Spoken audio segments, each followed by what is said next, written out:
ധുൻ പരസ്പരം പഴിചാരി കോർപ്പറേഷനും റെയിൽവേയും. അതിനിടയിൽ വളരെ ഊർജിതമായി ജോയിക്കായുള്ള തെരച്ചിൽ പുരോഗമിക്കുന്നു. തെരച്ചിൽ ഇപ്പോൾ 32-ാം മണിക്കൂർ പിന്നിട്ടിരിക്കുകയാണ്. തലസ്ഥാനത്തേക്ക് നേവി കൂടി എത്തുകയാണ്. എങ്ങനെയാണ്, ഏത് ഘട്ടത്തിൽ എത്തി നിൽക്കുന്നു ഇപ്പോൾ ജോയിക്കായുള്ള തിരച്ചിൽ?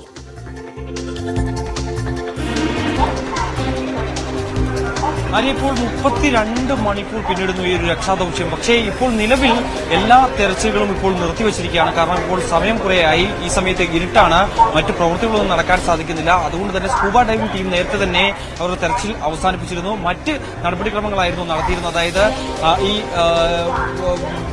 വെള്ളം ഇത്തരത്തിൽ വലിയ രീതിയിൽ ശക്തിയോടുകൂടി മോട്ടോർ പമ്പ് ഉപയോഗിച്ച് അവിടെ നിന്ന് അകത്തേക്ക് അടിക്കുക, ഒപ്പം തന്നെ തടയണ കെട്ടി അത് തടഞ്ഞു നിർത്തിയ ശേഷം പിന്നീട് അത് വളരെ ശക്തിയായി തുറന്നു വിടുക.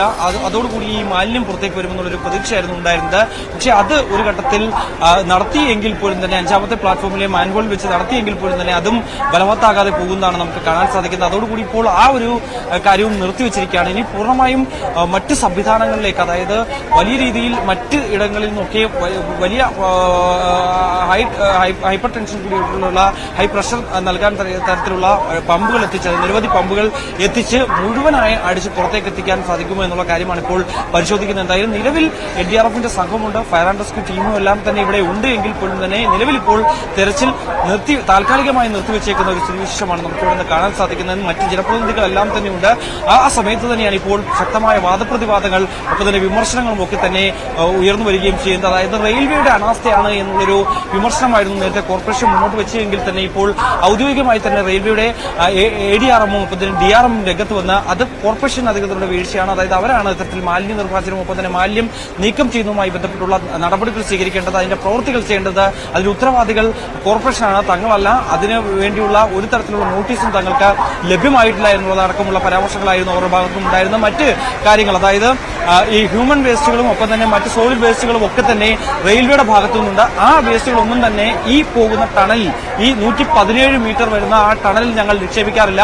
അതിനുവേണ്ടിയുള്ള മറ്റ് സംവിധാനം റെയിൽവേക്കുണ്ട്. അത് രീതിയിലാണ് തങ്ങൾ പ്രവർത്തിച്ചു പോകുന്നത്. അതിന്റെ മാലിന്യ നിർമ്മാർജ്ജനത്തിനുള്ള മറ്റ് സംവിധാനങ്ങളൊക്കെ തന്നെ റെയിൽവേക്കുണ്ട്. ആ രീതിയിലാണ് കാര്യങ്ങൾ ചെയ്തു പോകുന്നത്. ഒരു തരത്തിലും ഈ ടണലിൽ തങ്ങൾ ഈ മാലിന്യങ്ങൾ നിക്ഷേപിച്ചിട്ടില്ല എന്നുള്ളൊരു നിലപാട് കൂടി, അല്ലെങ്കിൽ അത്തരത്തിലുള്ളൊരു വിശദീകരണം കൂടി റെയിൽവേയുടെ ഭാഗത്തു നിന്ന് വരുന്നു. അതിനുശേഷമാണ് പിന്നീട് വീണ്ടും ആര്യ രാജേന്ദ്രനും ഒപ്പം തന്നെ ഇവിടുത്തെ സ്ഥലം MLA കൂടി ആയിട്ടുള്ള ആന്റണി രാജും അടക്കമുള്ള നേതാക്കൾ പിന്നീട് മാധ്യമങ്ങളെ കണ്ടപ്പോൾ പ്രധാനമായും ചൂണ്ടിക്കാണിച്ച കാര്യം, അതായത് നിരവധി തവണ നോട്ടീസ് നൽകിയിട്ടുണ്ട്. അതായത് നഗരസഭയ്ക്ക് ഈ ക്ലീനിംഗ് പ്രോസസിന്റെ അനുമതി നൽകണമെന്നല്ല പറഞ്ഞിട്ടുള്ളത്, ഇത് ക്ലീൻ ചെയ്യണം, കൃത്യമായി ഈ ടണൽ ക്ലീൻ ചെയ്യണം എന്നുള്ള ആവശ്യമാണ് നഗരസഭ മുന്നോട്ട് വെച്ചത്. അത് റിട്ടേൺ ആയി തന്നെ എഴുതി നൽകിയ ലെറ്ററുണ്ട്, അതിന്റെ കോപ്പികൾ വേണമെങ്കിൽ നൽകാം. നിരവധി തവണ എഴുതി നൽകിയതിന്റെ നോട്ടീസുകൾ നൽകിയതിന്റെ ആ ഒരു ഡേറ്റ തങ്ങളുടെ പക്ഷമുണ്ട്, അത് വേണമെങ്കിൽ നൽകാം. അതേസമയം കഴിഞ്ഞ ദിവസങ്ങളിൽ മാധ്യമങ്ങൾക്ക് മുമ്പിൽ വെച്ചാണ് ഇത്തരത്തിൽ ഈ ഒരു 3ാം നമ്പർ പ്ലാറ്റ്ഫോമിലെ അവിടുത്തെ മാൻഹോൾ തുറന്ന് അവിടെ നിന്ന് റോബോട്ടിക് സംവിധാനം ഉപയോഗിച്ചുകൊണ്ട് ഈ മാലിന്യങ്ങൾ പുറത്തെത്തിക്കാൻ വേണ്ടിയുള്ള ഒരു നടപടി സ്വീകരിച്ചത്. പക്ഷേ ആ സമയത്ത് റെയിൽവേ ഇപ്പോൾ പറയുന്നത് റെയിൽവേയുടെ മാലിന്യങ്ങളൊന്നും തന്നെ ഇതിനകത്തില്ല എന്ന് പറയുമ്പോൾ തന്നെ ഈ റെയിൽവേയുടെ മാലിന്യങ്ങൾ കണ്ടെത്തുന്ന തരത്തിൽ, അതായത് റെയിൽവേ സ്റ്റേഷനിൽ മാത്രം ലഭ്യമാകുന്ന റെയിൽ നീറുന്ന വാട്ടർ ബോട്ടിലുകൾ, അതിന്റെ വെള്ളക്കുപ്പികൾ, ഒപ്പം തന്നെ മറ്റ് സാമഗ്രികളിലൊക്കെ തന്നെ ഇവിടെ നിന്ന് കണ്ടെടുക്കുകയും ചെയ്തിട്ടുണ്ട്. അത് അതിന് കൃത്യമായി മറുപടി പറയണം. ഒപ്പം തന്നെ വേസ്റ്റ് മാനേജ്മെന്റിനായി എവിടെയാണ് ഇവർ കൃത്യമായി ഇതിനുള്ള സജ്ജീകരണങ്ങൾ ഒരുക്കിയിട്ടുള്ളത്, ഇതിന്റെ ബദൽ സംവിധാനം എവിടെയാണ് ഒരുക്കിയിട്ടുള്ളത്, അത് ഉണ്ട് എങ്കിൽ അത് തെളിയിക്കാൻ റെയിൽവേ തയ്യാറാകണം. അതിനെ വെല്ലുവിളിക്കുന്ന തരത്തിലേക്ക് മേയർ പോവുകയും ചെയ്തു. എന്തായാലും നിലവിൽ ഇരുവരും തമ്മിലുള്ള ഒരു വാദപ്രതിവാദങ്ങൾ നടക്കുന്നുണ്ട്, ഒപ്പം തന്നെ വിമർശനങ്ങൾ നടക്കുന്നുണ്ട്. പക്ഷേ കാര്യമായ പുരോഗതി പക്ഷേ ഈ തെരച്ചിലുമായി ബന്ധപ്പെട്ട്, ജോയിയെ കണ്ടെത്തുന്നതുമായി ബന്ധപ്പെട്ട് ഇല്ല എന്നുള്ളതാണ് വസ്തുതയായിട്ടുള്ളത്. എന്തായാലും നിലവിൽ ഇപ്പോൾ മഴ പെയ്യുകയാണ്. അത് രക്ഷാപ്രവർത്തനത്തെ വലിയ രീതിയിൽ ബാധിക്കും. കാരണം വെള്ളം അകത്തേക്ക് ഇപ്പോൾ ഒഴുക്കിവിടുന്നതിനുള്ള ശ്രമം നടത്തിയെങ്കിൽ പോലും അതിപ്പോൾ അവസാനിച്ചിരിക്കുകയാണ്. അതും താൽക്കാലികമായിട്ട് നിർത്തിവെച്ചിരിക്കുകയാണ്. 9:30 ഒരുപക്ഷെ കൊച്ചിയിൽ നിന്നുള്ള നാവിക സേന അംഗങ്ങൾ ഇവിടേക്ക് എത്തും. നാവികസേന സംഘം ഇവിടേക്ക് എത്തുമെന്നാണ് അറിയിച്ചിട്ടുള്ളത്. അവരെത്തിയതിനു ശേഷം ഇനി എന്ത് നടപടി, ഇനി എന്ത് ജോലി കണ്ടെത്തുന്നതിന് വേണ്ടി ഇനി എന്ത് സ്വീകരിക്കാം, എന്ത് കാര്യങ്ങൾ ചെയ്യാം എന്നടക്കമുള്ള കാര്യങ്ങൾ കൂടിയാലോചന ചെയ്ത് തീരുമാനിക്കാമെന്നാണ് അറിയിച്ചിട്ടുള്ളത്. എന്തായാലും നിലവിൽ ജില്ലാ കളക്ടർ ഉൾപ്പെടെയുള്ളവർ ഇവിടെ നിന്ന് മടങ്ങിയിട്ടുണ്ട്.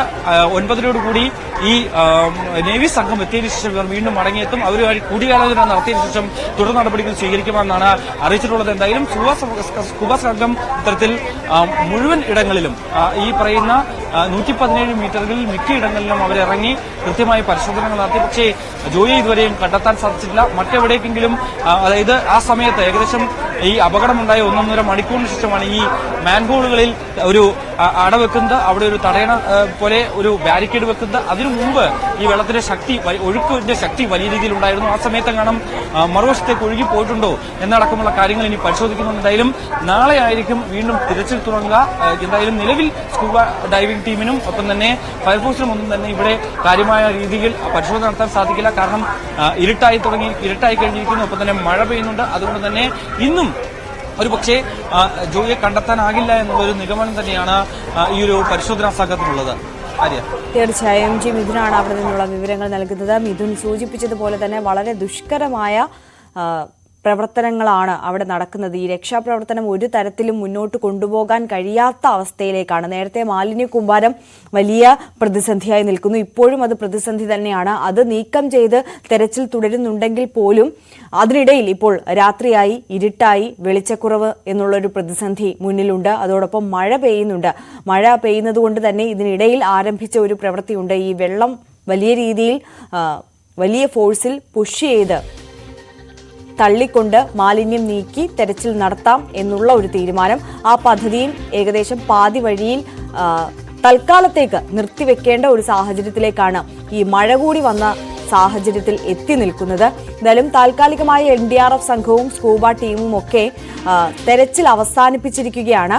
ഇനി 9:30 നാവികസേന കൂടി എത്തിയതിനു ശേഷം തെരച്ചിൽ പുനരാരംഭിക്കണമോ അല്ലെങ്കിൽ മറ്റേതെങ്കിലും പദ്ധതി ആവിഷ്കരിക്കണമോ എന്നത് ആലോചിക്കും എന്നുള്ളതാണ് അധികൃതർ ഇപ്പോൾ നൽകുന്ന സൂചന. എന്തായാലും ഇത്രത്തോളം രാത്രി വൈകിയ സാഹചര്യത്തിൽ മഴ കൂടി പെയ്യുന്ന പശ്ചാത്തലത്തിൽ എങ്ങനെ തിരച്ചിൽ മുന്നോട്ട് കൊണ്ടുപോകും എന്നുള്ളത് ആശങ്കയായി തന്നെ നിൽക്കുകയാണ്.